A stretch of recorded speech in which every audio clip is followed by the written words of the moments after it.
On some level, the market is anticipating some sort of financial or fiscal easing coming out of Asia, which is why that's your catalyst for what's going on now.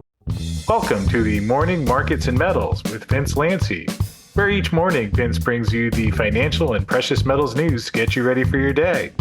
And now, here's Vince. Good morning. I'm Vince Lanci. Today is Monday, and let's do the market rundown.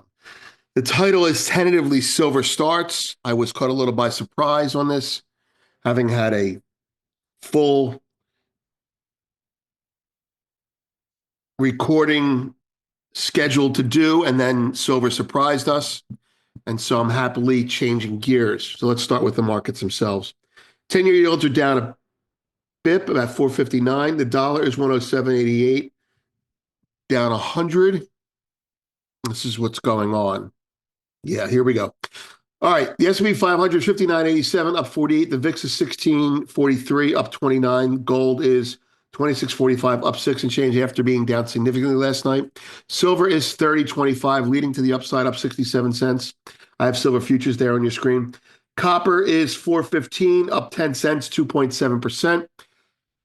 So this is what we warned about. This is got to be indirectly somehow related to China. WTI is 74.60, up 33. Natural gas is 367, up 25. Weather, Bitcoin is 99 and change, up 700. Ethereum is 36.33, down 2. Palladium is 942, up 18. Platinum is 937, up 170. Gold silver ratio finally breaking a little bit. And grains are stronger. Soy is up 17 at 10.04. Corn is 447, up 6, and wheat is 543, up 10. Okay, so consumable commodities are stronger. Metals are leading the way, specifically copper, followed closely behind silver. This has to be China. So I'm going to pull up China's chart here. I'm going to be working a little bit extemporaneously. So let's pull up China's chart and see if that theory is correct first. China is up 2.8%. That's 544 points. You can see that on the left screen. There's your down day. So it's a reversal of what happened. On some level, the market is anticipating some sort of financial or fiscal easing coming out of Asia, which is why that's your catalyst for what's going on now. What is the catalyst for that? I don't know, but let's turn to the market. We're going to start with Michael Oliver's comment from last night. I looked at him this morning to get an idea on proper levels for us to be looking at going forward, and they did match up on a couple levels that I had. All right.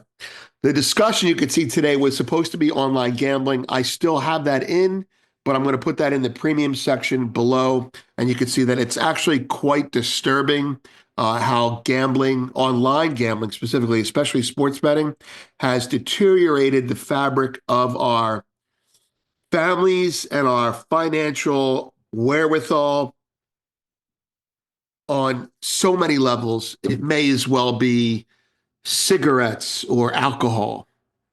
All those old-time religious comments, well, they weren't wrong. And the data is there to prove it. I have the report for you on that. But let's move to silver. There's the home page. We'll come back to that. I want to do the silver thing first. All right. Sunday, Michael Oliver's comment on silver. He had a lot on miners. We're just going to share with you a little bit on the silver because it's relevant to this discussion. Action has crafted a lovely 3-point downtrend through peak weekly oscillator closes going back to September. Close out this week at 30.34. Remember, he's in March silver now, and action will close over that pivotal structure. If you see our defined breakouts by gold, silver, and the miners, you can assume the pullback stall of the past few months is over. Buy low. Okay. Translation for those of you not subscribing or familiar with his momentum indicator.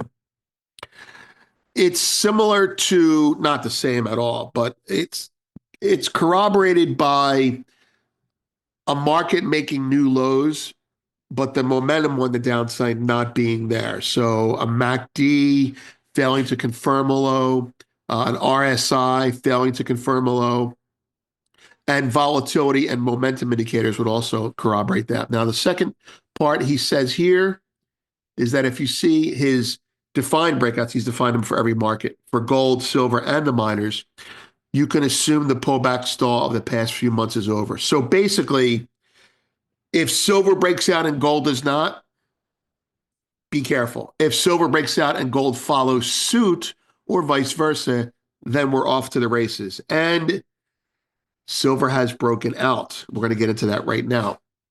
On gold, he says, for this week, a close at 26.58, that's February gold, would clear the red horizontal. I don't have that chart showing, and all closing readings since that early November headline sell-off. All right.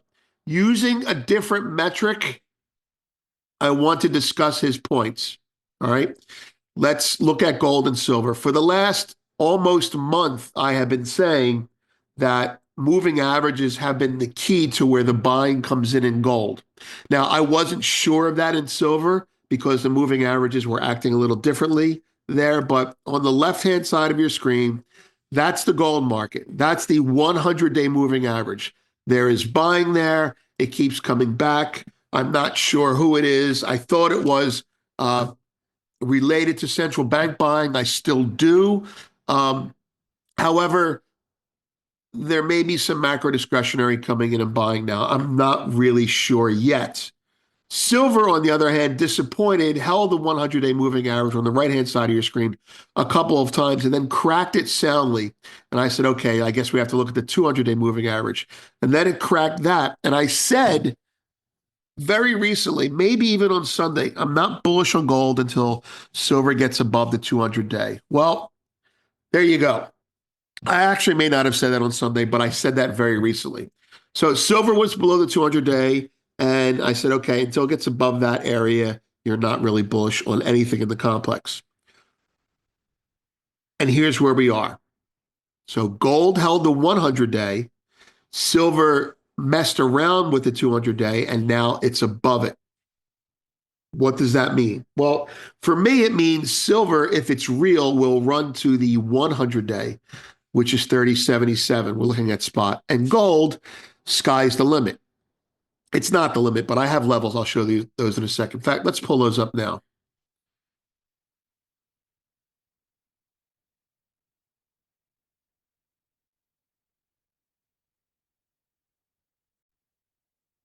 On your screen is silver, spot silver, which I prefer for trading, and March or front month silver, which Michael uses for his analysis.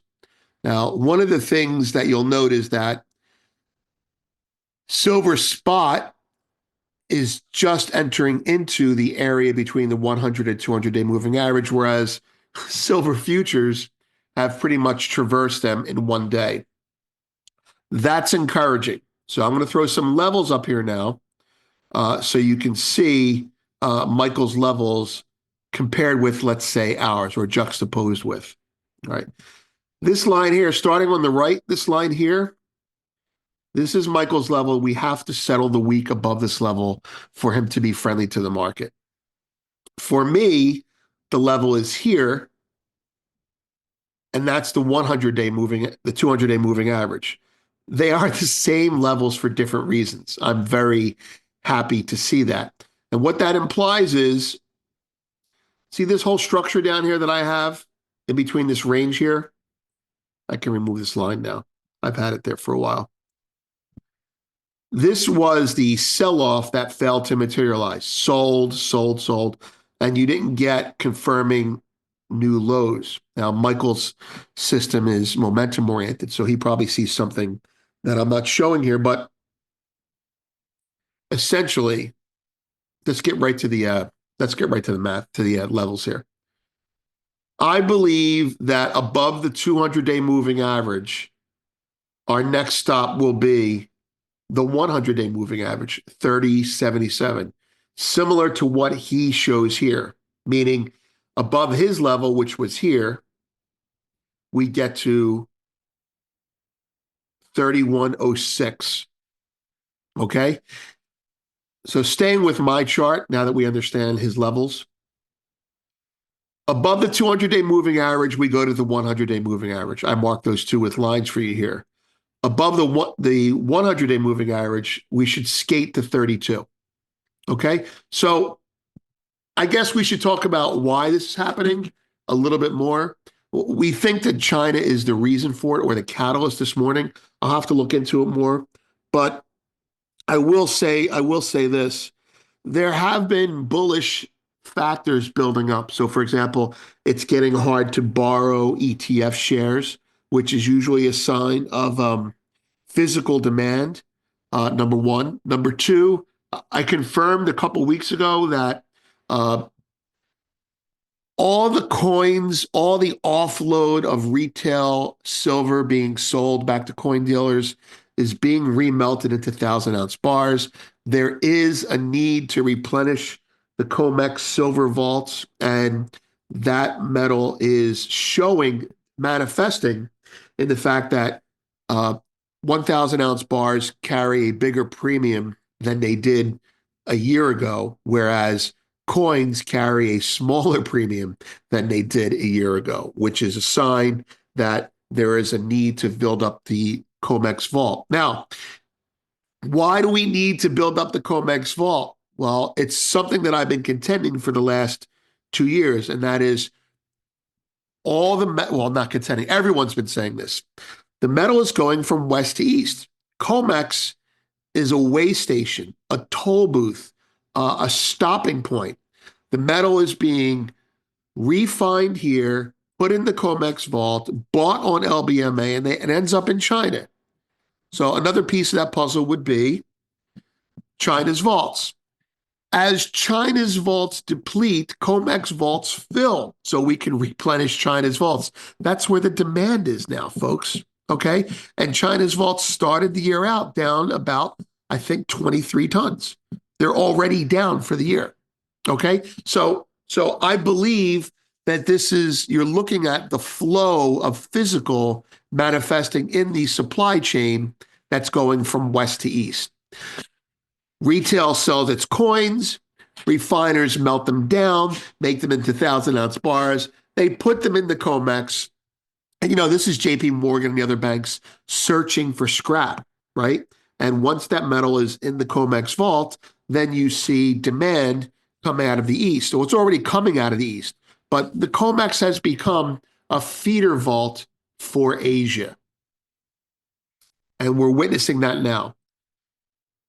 All the more reason you should be scared to death if you're short silver and copper, and to a lesser extent gold, if China stimulates. And, well, I mean, it looks like they're about to stimulate.